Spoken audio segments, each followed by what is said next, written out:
10ویں صدی ہجری میں جب سلطان سلیم کو خلافت ملی تو وہ حضور صلی اللہ علیہ وسلم کی طرف منسوب تبرکات کو مصر سے استنبول لے آئے اور یہ اہتمام کیا کہ ان کو محفوظ رکھنے کے لیے ایک مستقل کمرہ تعمیر کیا اور اس کمرے میں خود اپنے ہاتھ سے جھاڑو دیتے تھے۔ اس کے علاوہ اس کمرے میں انہوں نے حافظ قرآن کو مقرر کیا کہ وہ 24 گھنٹے یہاں تلاوت کرتے رہیں۔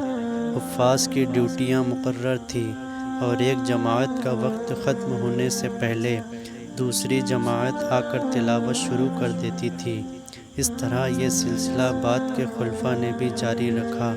اس طرح دنیا میں یہ شاید واحد جگہ ہے جہاں 400 سال تک مسلسل تلاوت قرآن ہوتی رہی اور اس دوران ایک لمحے کے لیے بھی بند نہیں ہوئی۔